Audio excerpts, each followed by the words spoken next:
Welcome, friends. Welcome to Berean Unitarian Universalist Fellowship. You are welcome in this intentional religious community, regardless of your gender identity, your political persuasion, mental health status, or physical abilities. The principles of Unitarian Universalism inspire and guide us to be open and inclusive, supportive of each other, even when we do not agree, and respectful of democratic process and the inherent worth and dignity of all living things. Your ideas, input, and visions help BUUF to achieve its mission of dedication to social and environmental justice and peace for all. The covenant of this fellowship calls us to stay in relationship together, even when it's difficult, to make more fully alive the spirit of love flowing through the congregation. Your time here today is honored and appreciated.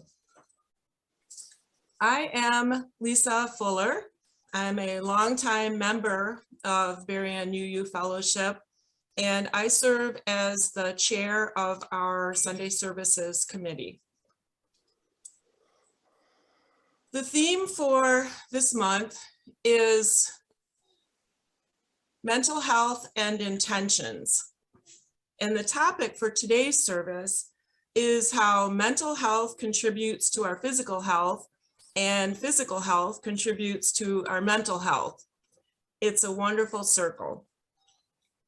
Today's service is a smorgasbord, including a message of long-term giving from Julie Williams, building accessibility, the physical building, physical space, accessibility of our fellowship building, and a sharing of a personal mental and physical health journey from Tracy Crenshaw.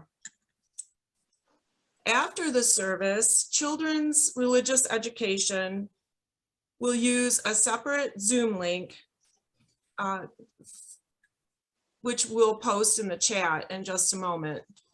Joanne Creddick, our office administrator, has created a really fun UU bingo game for the children, and each child was provided with a unique bingo card that will help Joanne communicate important and inspirational UUs throughout history and help the children learn and identify our 7 principles.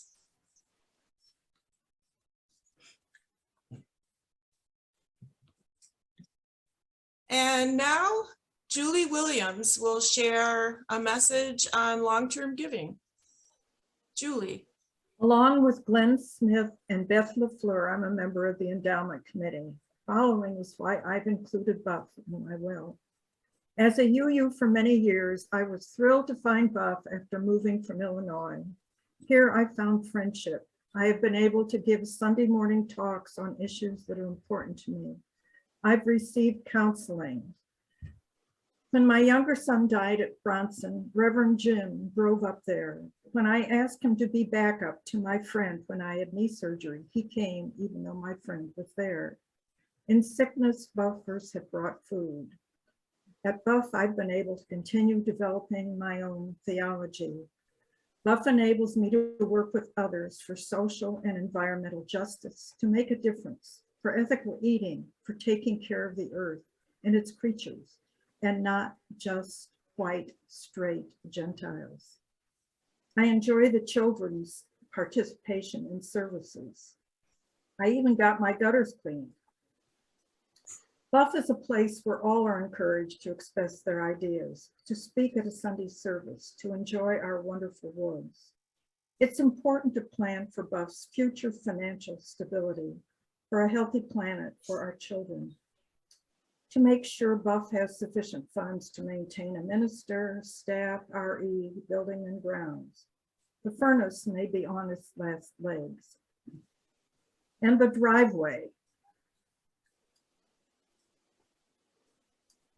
The chairs in the sanctuary came from the endowment fund, also the solar panels. We have a bargain in our minister. If a future minister does even 3/4 of what he provides us, she will be costly. Each year, BUUF's budget includes percentage from the fund. BUUF is important not just for members, but for all the good that we do. It's a forward-looking congregation for Berrien County. I encourage those of you who can at this time to include BUUF in your plans. Others may have reasons to delay, such as caring for their family. But don't forget to do it if it's financially feasible. You parents probably realize how important RE and participation in services are to your children in their future lives as they seek the truth in love. Next is Charles Long. Charles is a longtime member of Berrien UU Fellowship, and he has been helping take care of our building and grounds for many, many years. And today he's going to talk about how we've made our building accessible and other things that we might do to help improve accessibility.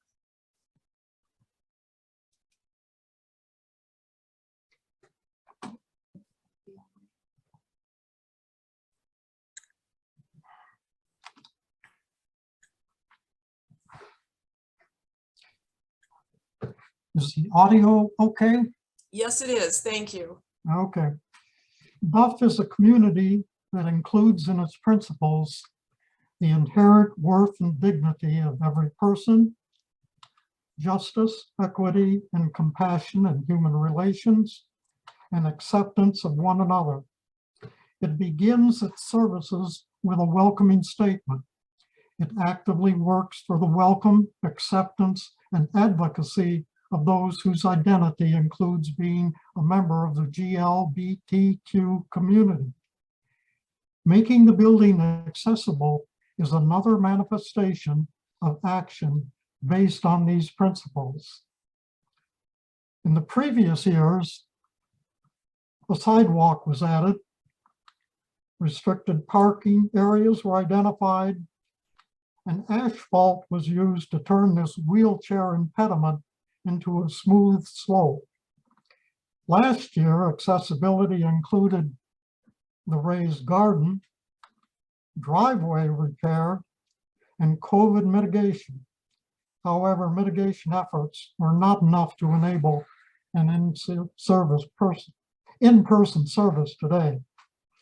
When Jim asked me to speak on accessibility, my first thought was modification of what was once the women's restroom to meet the American Disability Act requirements. A toilet with additional height had already been installed. Modification required 2 changes. One change was to remove the cabinet and water heater and install a wall-mounted sink. The unused baseboard heater was also removed. The water heater was moved above the ceiling. The second change was to increase the space between the toilet and the partition that was between the restroom and our office. What we consider our office was once a room where parents could take crying infants. The service could be heard through a speaker and viewed through a window. A door provided direct access to the bathroom. The partition and door were removed and framing for a new partition was installed. The Reverend Jim McConnell can be seen here in carpenter mode. The new partition and door were removed and framing for the new partition was installed.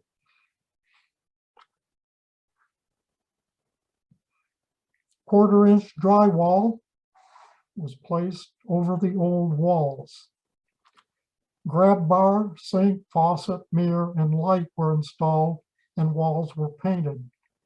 To complete the renovation, signage was added to the door. A second grab bar and new flooring were installed and a step stool was added to accommodate children. Thank you.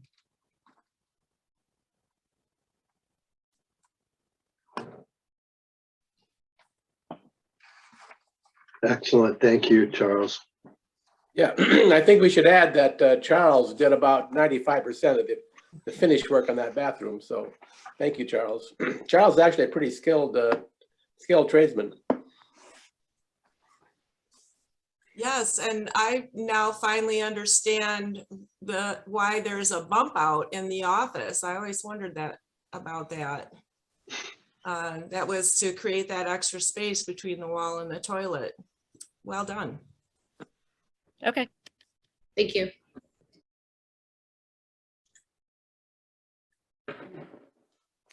Good morning.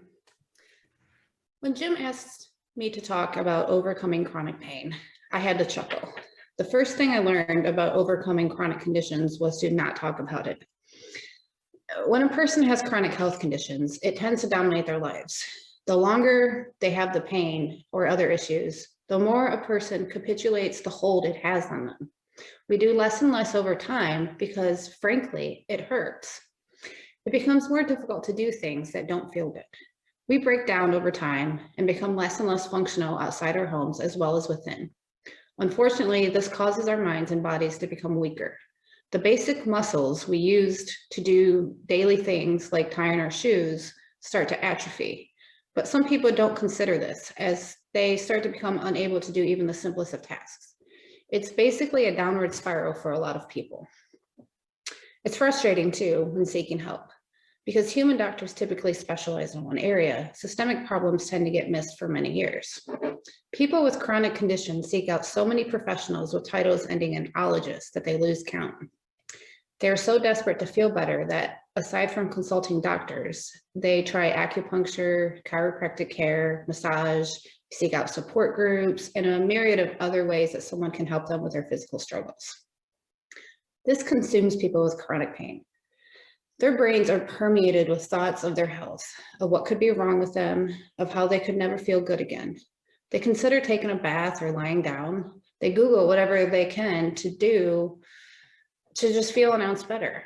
It's difficult to think of other things when you're in constant pain or have other long-term issues. And not everyone talks to other people about their issues. I, for one, didn't want people to feel sorry for me or define me as the chronically ill woman. But it's difficult to hide when you can't get comfortable, or loud noises feel like they're shattering your eardrums, or your body's thermostat just cannot find a happy medium. So it's on the forefront of our minds and often our conversations with others. And the people in the lives of those suffering care so much. They want you to know they care, and they often ask how you're doing. Usually the first words out of their mouths are, "How's your back pain?" Or, "How did your doctor appointment go for your lupus follow-up?"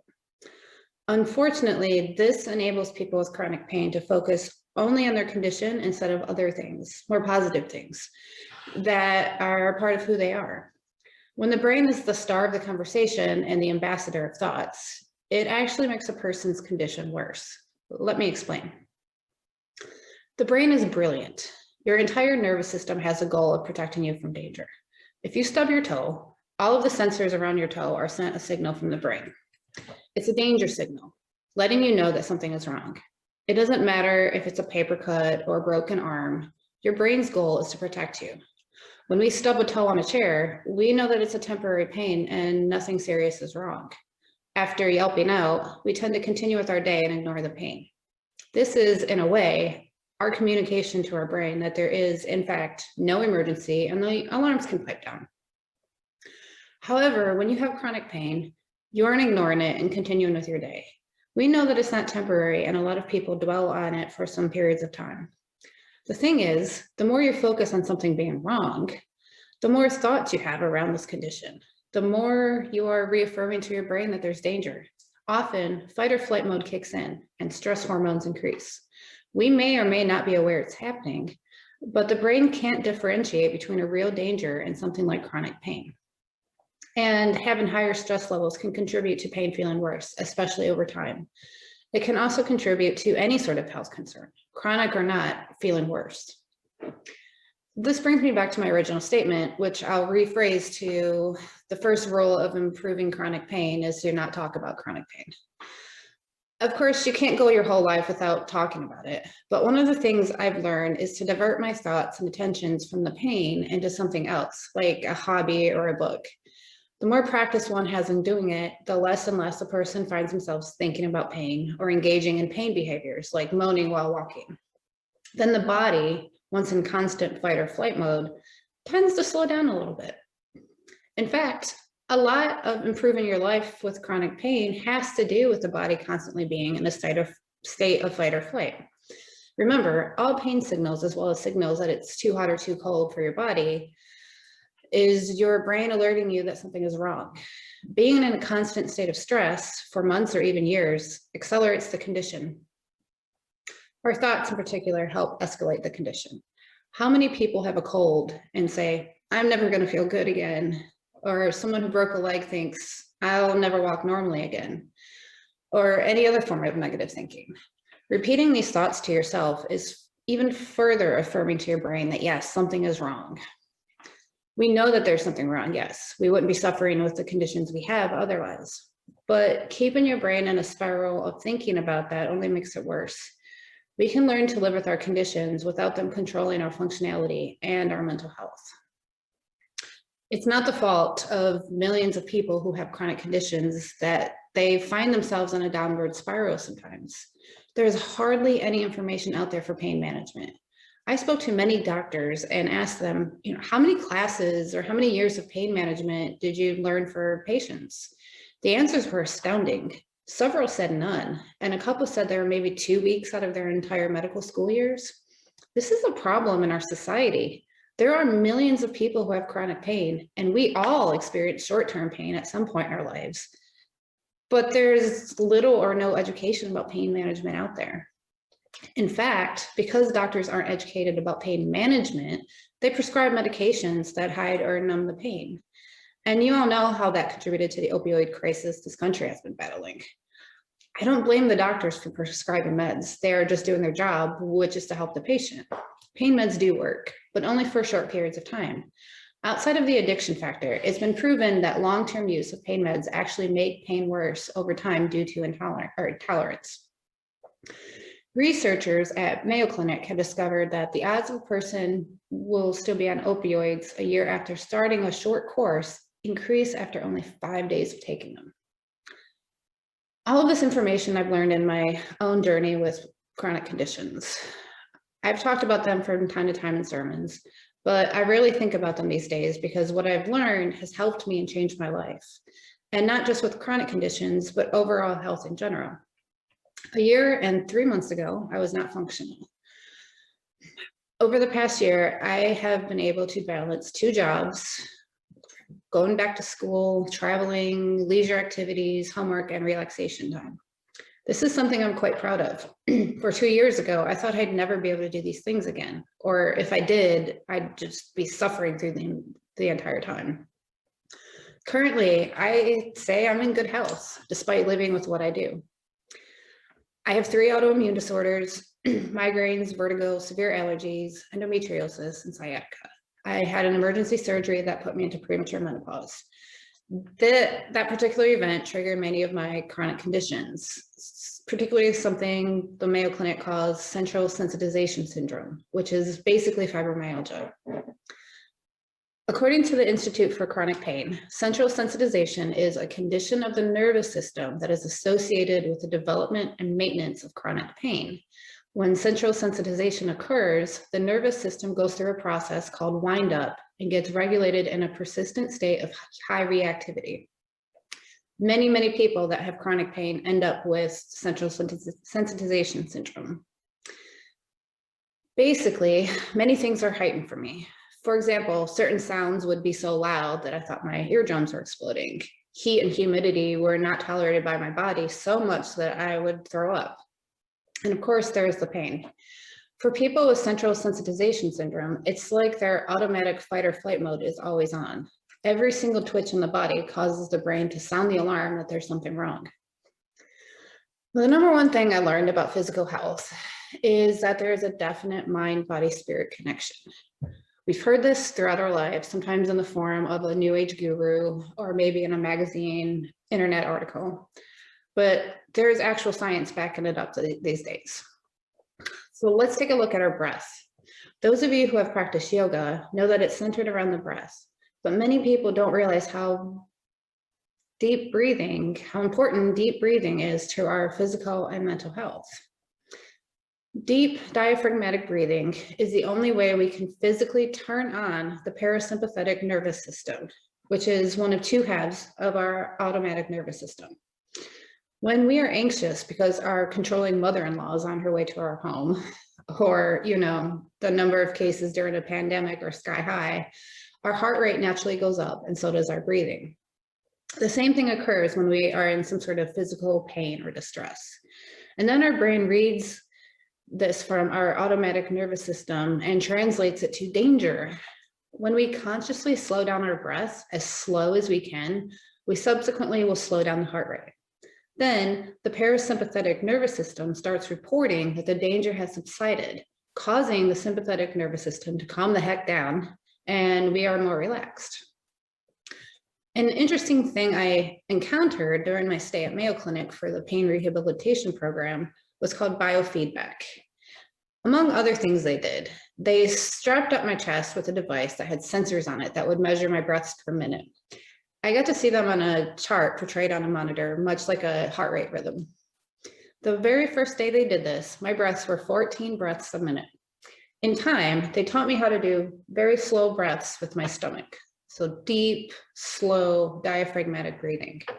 I left the clinic 3 weeks later, able to breathe as slow as 4 breaths per minute. So several times a day, as often as I can, I will take a minute with whatever I'm doing and slow down my breath using my diaphragm to breathe. Long-term practice of doing this has slowed my resting heart rate from 88 beats per minute to 68 beats per minute. This is one of many things that has improved my physical health and chronic conditions over the past year. Studies have proven that taking charge of your mental health can show improvements in physical health and vice versa. During my stay at Mayo, we did an hour of mindfulness and a half hour of meditation per day.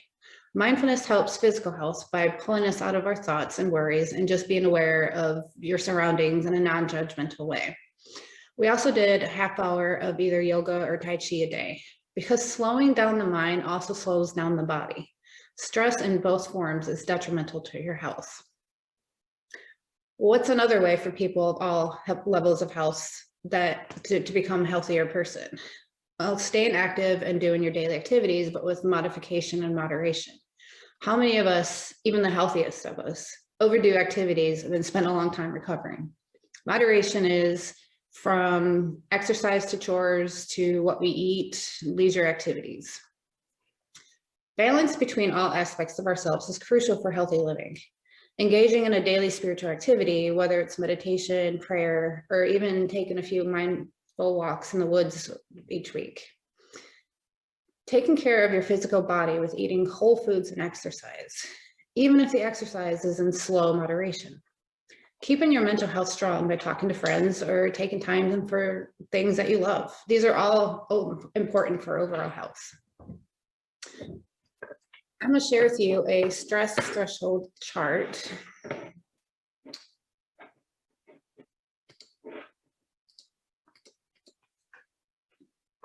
Here you see that as stress levels increases, you perform at your peak.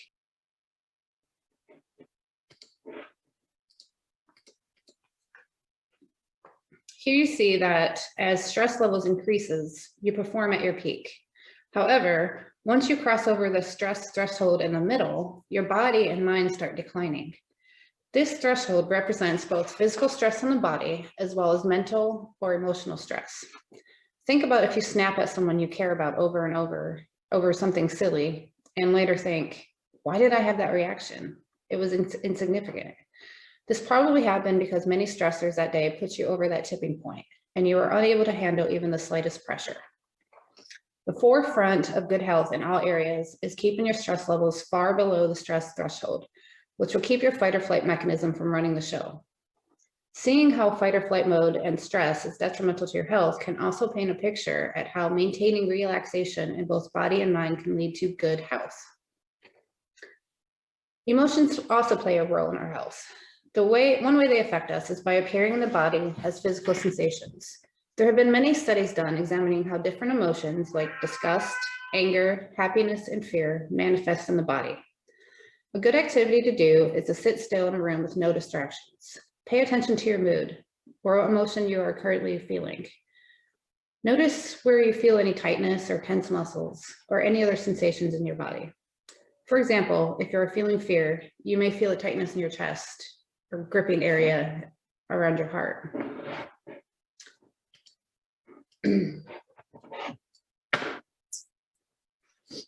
The body is constantly inflicted with stressors, both external and internal. It communicates exactly what it needs to survive. If we practice mindfulness and other techniques, we can move toward a better mind-body integration for optimal health. We can regulate our body's stress response system, restore prefrontal cortex activity, which is where our executive function lies, and restore normal activity of our automatic nervous system.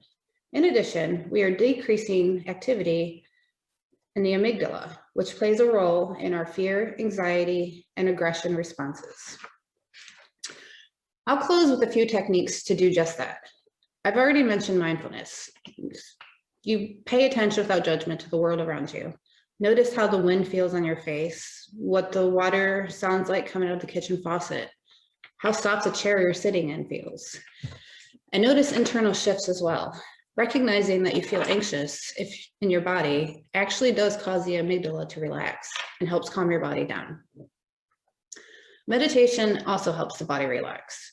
Even if you're just sitting for a few minutes and consciously taking breaths in and out, studies show that just 3 minutes of daily meditation relaxes the stressed brain.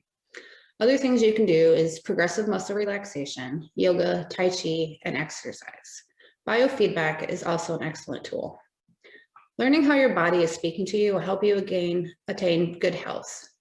Anyone from folks with chronic conditions to people of average health can use mind-body-spirit integration practices to improve their lives. The evidence is out there. If we balance these areas, reduce our stress, fight or flight response, and redirect negative thinking, we will refine our health like never before. So here's a good health to all of you in 2021.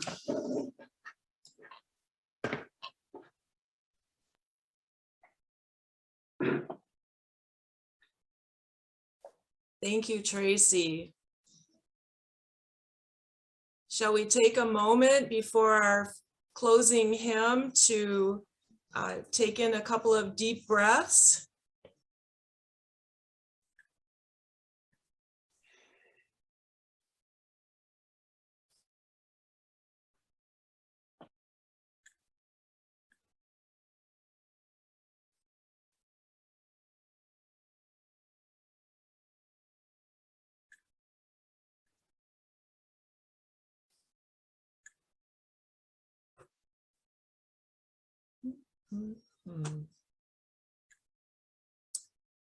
We extinguish our chalice now, and I'd like to invite you to repeat the words after me so that we may share this sentiment together. We extinguish this flame, We extinguish this flame, but not the light of truth, but not the light of truth, the warmth of community, or the fire of commitment.